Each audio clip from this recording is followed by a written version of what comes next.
शुक्रवार को मंडी के बाढ़ स्थित स्वर्गीय पंडित सुखराम के नए घर पर उनकी शोक सभा का आयोजन हुआ। शोक सभा में प्रदेश भर के कांग्रेस और भाजपा के शीर्ष नेतृत्व के साथ ही हजारों की तादाद में लोगों ने भाग लिया। इस मौके पर अनिल शर्मा और उनके परिवार और सगे संबंधी भी मौजूद रहे। संचार क्रांति के मसीहा स्वर्गीय पंडित सुखराम को श्रद्धांजलि अर्पित की गई। शुक्रवार को मंडी के बाड़े स्थित स्वर्गीय पंडित सुखराम के नए घर पर उनकी शोक सभा का आयोजन किया गया। लोगों ने लंबी कतारों में खड़े होकर अपने नेता को नमांकों से श्रद्धा सुमन अर्पित किए। वहीं इस मौके पर प्रति भोज का आयोजन भी सभी के लिए किया गया। इस दौरान स्वर्गीय पंडित सुखराम के पुत्र और सदर से विधायक अनिल शर्मा ने बताया कि सुखराम ने बाड़ी में नया घर बनने पर यहां एक बड़ा आयोजन कर लोगों को धाम खिलाने की इच्छा जताई थी, लेकिन उनके जीते जी यह संभव नहीं हो पाया। इसी कारण उनका क्रियाक्रम मंडी में ही करने का फैसला लिया गया और लोगों को उनकी शोक सभा का भोजन खिलाया गया। उन्होंने कहा कि पंडित सुखराम ने अपने जीवन काल में लोगों के दिलों में जगह बनाई है, जिसके चलते उन्हें हमेशा याद किया जाएगा। उनके पिता ने उन्हें गुरु मंत्र दिया है कि अगर ताकत है तो उसका ऐसा इस्तेमाल करो कि जनता आपको याद रखे। अनिल शर्मा ने कहा कि वे पंडित सुखराम जैसे तो नहीं बन सकते, लेकिन उनके बताए कार्यों को अब अंतिम छोर तक पहुंचाना ही उन्हें सच्ची श्रद्धांजलि होगी। इसके साथ ही उन्होंने इस दुख की घड़ी में उनके परिवार को सहारा देने वाले सभी प्रदेश वासियों का आभार भी जताया। उन्होंने कहा कि जनता की राय के बाद ही वे अब आने वाले समय में भविष्य की रूपरेखा तैयार करेंगे। दोनों पार्टियों में लगातार वो विधानसभा में उनके साथ रहे और सभी का एक प्यार जो है, जहां उन्हें संचार क्रांति के रूप में कहा जाता था। संचार क्रांति को लोग जानते हैं, परंतु यदि उनके कार्यकाल को, पिछला कार्यकाल को देखा जाए तो जब से वो मंत्री बने तब से ही हर विभाग में वो काम करते रहे और एक पहचान के रूप में। और मुझे भी उन्होंने एक जो मूल मंत्र या गुरु मंत्र में कह सकता हूँ, उन्होंने कहा कि बेटा जिंदगी में ताकत कभी कभी मिलती है, उस ताकत से इतना काम कर जाओ कि एक पहचान बनती जाए। मैं पंडित सुखराम तो नहीं बन सकता, उनके मुकाबले तो नहीं बन सकता, उनके कदमों पे चलने का मैं प्रयास करूंगा। और जो भी लोगों के माध्यम से कोई ऐसी बात हो, आगे कैसे कदम उठाना है, राजनीति में चलना है, कैसे चलना है, वो सब चर्चाओं के बाद ही उसका फैसला लिया जाएगा। क्योंकि जो कार्य उन्होंने मुझे सौंपे हैं, उन कार्य को एक अंतिम छोर तक पहुंचाना मेरा जो है सच्ची श्रद्धांजलि उनकी मेरे पिताजी के लिए।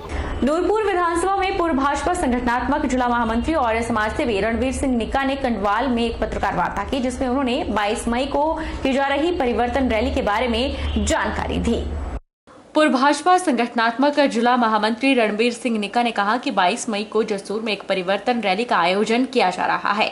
यह रैली भ्रष्टाचार के खिलाफ, परिवारवाद के खिलाफ और बार बार एक ही परिवार से राजनीति आगे क्यों आना, इस सब मुद्दों को लेकर रैली आयोजित की जाएगी। राजनीति में लोग ऐसा नेता चाहते हैं जो अंतिम साल चुनावी वर्ष में ना करते हुए पहले साल के 6 महीने में नींव पत्थर रखे जाएं और 2 साल में कार्य कर दे और चौथे साल लोगों के बीच जाकर उन कार्य पर वोट मांगने पड़े। लेकिन नूरपुर में सब उल्टा है। यहाँ पर जो भी नेता है वो 4.5 साल बाद मात्र घोषणा करने के लिए लोगों के बीच जाते हैं।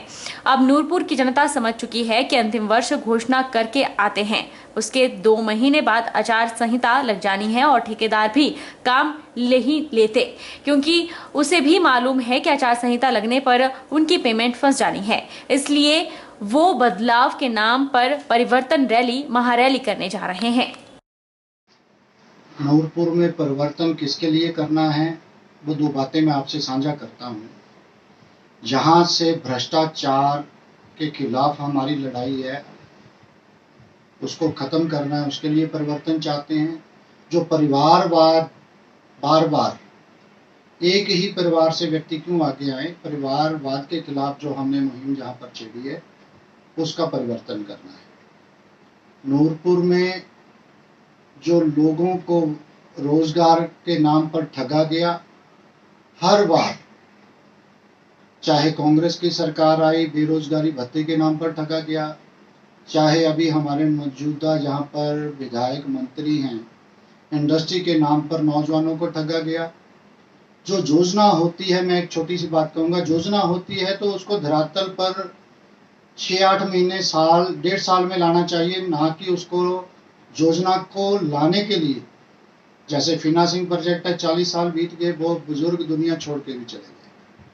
हॉस्पिटल का प्रोजेक्ट देख लो, कब की बेड की 200 बेड की घोषणा हुई है, कितने साल बीत गए, आज दिन तक धरातल पर वहां पर काम नहीं। पहाड़ों की रानी शिमला, जिसे स्मार्ट सिटी का दर्जा दिया गया है, यहाँ पूरे शहर की हर नई पुरानी दीवार पर एबीवीपी का कब्जा हो गया है। आलम यह है कि जो सैलानी और स्थानीय नागरिक शिमला की खूबसूरती निहारने आता है, आज बदरंग हुई दीवारों को देखकर हताश हो रहा है। शिमला शहर की जिस सड़क पर भी जाओ, हर दीवार पर वॉल राइटिंग कर सिर्फ और सिर्फ एबीवीपी लिखा गया है। यही नहीं, हाई कोर्ट, बार, चैम्बर की दीवारों को भी नहीं छोड़ा गया, जबकि ये सब प्रतिबंधित है और किसी भी तरह से वॉल राइटिंग करना कानूनी अपराध है, जिसके लिए सख्त सजा का प्रावधान है। बावजूद इसके सत्ता के नशे में चोर युवा पीढ़ी कानून को ठेंगे पर रखकर सरेआम नियमों का उल्लंघन कर रही है। हाल ही में हिमाचल हाईकोर्ट के हिमाचल सरकार और नगर निगम प्रशासन को सख्त आदेश जारी कर शहर के हर कोने से होर्डिंग और पोस्टर हटाने को कहा था, लेकिन फिर भी एबीवीपी द्वारा वॉल राइटिंग करना शहर की सुंदरता को ग्रहण लगाने जैसा है। कांग्रेस लीगल सेल के अध्यक्ष और प्रदेश प्रवक्ता आईएन मेहता ने कहा कि Himachal Pradesh open places prevention of disfigurement act 1985 के एक्ट के तहत किसी को भी इस तरह से वॉल राइटिंग की इजाजत नहीं है। इस मामले में अदालत और पुलिस संज्ञान लेकर कार्रवाई कर सकते हैं, लेकिन इस राजधानी में इस तरह से खुलेआम वॉल राइटिंग करने पर प्रशासन को सख्त कार्रवाई करनी चाहिए। उन्होंने कहा, अगर जल्द प्रशासन ने इस मामले पर कार्रवाई नहीं की तो मजबूरन कांग्रेस लीगल सेल कोर्ट का दरवाजा खटखटाएगा। ये एक शरेआम ये उल्लंघन है। मैं आपको बता दूं, जो HP open places prevention of disfigurement act 1985 है, इसमें प्रावधान है सेक्शन 3 में, जिसमें कि सजा का भी प्रावधान है और सजा के साथ साथ जो फाइन का भी प्रावधान है। अदरवाइज मैं तो हैरान हूं कि प्रशासन यहाँ पर किस तरह से सोया है, चाहे पुलिस प्रशासन की बात करे, चाहे एडमिनिस्ट्रेशन की बात करे, क्यों नहीं इस बारे में कॉग्निजेंस ली जा रही है। सीधे तौर पे जो सेक्शन 8 है इस एक्ट की, सीधे तौर पे कॉग्निजेंस ली जा सकती है और उनको अरेस्ट किया जा सकता है। सेक्शन 3 में कंप्लेंट होगी। मैं तो आपके माध्यम से बताना चाहता हूँ पूरे प्रदेश की जनता के तरफ से और कांग्रेस पार्टी की तरफ से और शिमला जो हमारा सिटी है, एमसी शिमला, सबकी तरफ से आगाह करना चाहता हूं कि आप जो है इस वॉल राइटिंग को मिटवाइए, नहीं तो हमें जो है मजबूरन जो है कोर्ट का दरवाजा खटखटाना पड़ेगा। उधर नगर निगम शिमला के पूर्व महापौर शशि शेखर चीनू ने कहा कि नगर निगम प्रशासन पूरी तरह से फेल हो गया है। निगम प्रशासन को तुरंत इस मामले में कार्रवाई करनी चाहिए। शिमला विश्वविख्यात पर्यटन स्थल है, यहाँ देश विदेश से सैलानी पहाड़ों की खूबसूरती निहारने आते हैं। इस तरह की वॉल राइटिंग से शिमला की छवि खराब होगी, जो शर्मनाक है। इनका स्मार्ट सिटी का सपना है सरकार का या एमसी का, वो फेल होता हुआ नजर आ रहा है। कि प्रशासन को कम से कम ये बोले कि ये जितने भी वॉल राइटिंग हो रखी है या ये पोस्टर अगर होते हैं, पहले तो उन पार्टियों को नोटिस दें। नोटिस नहीं भी देते तो प्रशासन का, एमसी का काम है कि उनको हटवाएं, ताकि इस शहर को सुंदर रखें। टूरिस्ट सीजन आपके सिर पे है अभी और आप इन चीजों पर ध्यान नहीं दे रहे। जनजातीय जिला किन्नौर के रिकांगपिओ एचआरटीसी कर्मचारियों की एक बैठक का आयोजन किया गया, जिसमें जिला के एचआरटीसी के सभी कर्मचारियों और प्रदेश स्तर के एचआरटीसी प्रबंधन के अधिकारियों ने भाग लिया। प्रदेश एचआरटीसी यूनियन के अध्यक्ष मान सिंह ठाकुर ने कहा कि प्रदेश के अंदर सरकार कर्मचारियों के साथ भेदभाव कर रही है। जहां एक तरफ प्रदेश के अन्य विभागों के कर्मचारी और अधिकारी वर्ग को छठे वेतन लागू कर लाभ दिया जा रहा है, वहीं एचआरटीसी कर्मचारियों को अभी तक सरकार ने छठे वेतन आयोग के लागू नहीं किया गया है। इसके अलावा एचआरटीसी बस चालकों के 36 महीने की रात्रि ड्यूटी के ओवरटाइम की राशि 2006 के बाद मिलने वाले एरियल अब तक एचआरटीसी के कर्मचारी वर्ग को नहीं मिला है, जिसके चलते एचआरटीसी के सभी कर्मचारी स्वयं को शोषित महसूस कर रहे हैं। उन्होंने प्रदेश सरकार से आग्रह करते हुए कहा कि प्रदेश सरकार समय रहते एचआरटीसी कर्मचारियों की इन सभी मांगों को समय पर पूरा करे, वरना एचआरटीसी कर्मचारी प्रदेश के अंदर 29 मई रात्रि 12 बजे से 30 मई तक काम छोड़ो आंदोलन शुरू करेंगे। तो मैं आपको बताना चाहता हूं कि पूरे हिमाचल पथ परिवहन एवं ड्राइवर यूनियन ने एक बहुत बड़ा फैसला लिया है कि 29 तारीख से पहले अगर प्रदेश सरकार या प्रबंधन वार्ता के लिए संगठन को नहीं बुलाता है तो 29/5 को रात 12 बजे के बाद 30/5/2022 को रात 12 बजे तक काम छोड़ो आंदोलन करेगी। मैं बता देना चाहता हूं इस प्रबंधन को और सरकार को कि इस मुखलते में ना रहें कि ये काम छोड़ो आंदोलन नहीं होगा। हिमाचल पथ परिवहन निगम ड्राइवर यूनियन इस प्रदर्शन को, इस एजिटेशन को अंजाम देने के लिए सक्षम है। नगर परिषद जोगिंद्रनगर की बैठक में हंगामा हो गया। इस दौरान कांग्रेस समर्थित 3 पार्षदों ने बैठक का बहिष्कार कर रोष जताया और मौजूदा नगर परिषद के खिलाफ नारेबाजी की। इनका कहना है कि नगर परिषद क्षेत्र में पीछे हाउस टैक्स के जो सर्वे हुए हैं, उस सर्वे में किस व्यक्ति के घर, दुकान और मकान की क्या पैमाइश की गई और उसे वर्तमान में पैमाइश के अनुसार कितना हाउस टैक्स लगाया गया है, इसकी जानकारी अभी नगर परिषद के द्वारा सार्वजनिक नहीं की गई है।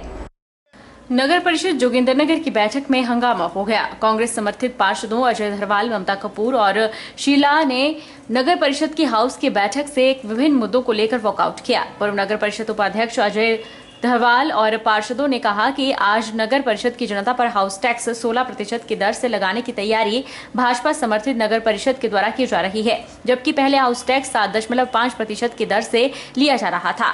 एक मुश्त हाउस टैक्स में दोगुनी वृद्धि करना आम जनता के साथ अन्याय है, जिसका कांग्रेस समर्थित पार्षद विरोध करते हैं। नगर परिषद क्षेत्र में पीछे हाउस टैक्स के जो सर्वे हुए हैं, उस सर्वे में किस व्यक्ति के घर, दुकान और मकान की क्या पैमाइश की गई है और उसे वर्तमान में पैमाइश के अनुसार कितना हाउस टैक्स लगाया गया है, इसकी जानकारी अभी नगर परिषद के द्वारा सार्वजनिक नहीं की गई है। आम जन मानस को यह मौका नहीं दिया गया कि वह अपने घर, दुकान की पैमाइश सही या गलत है के प्रति आपत्ति दर्ज कर सके।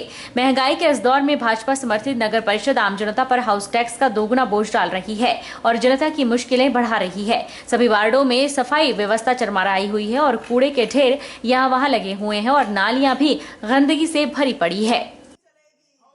नगर परिषद की बैठक का आयोजन किया गया, जिसमें जो है कांग्रेस समर्थित पार्षदों ने अपनी ये मांग रखी कि जो आम जनमानस के लिए जो नगर परिषद क्षेत्र में रहते हैं, जो हाउस टैक्स जो है दोगुनी दर पर लिया जा रहा है या लिया जाने वाला है, उसका कांग्रेस समर्थित पार्षद जो है उनका विरोध करते हैं।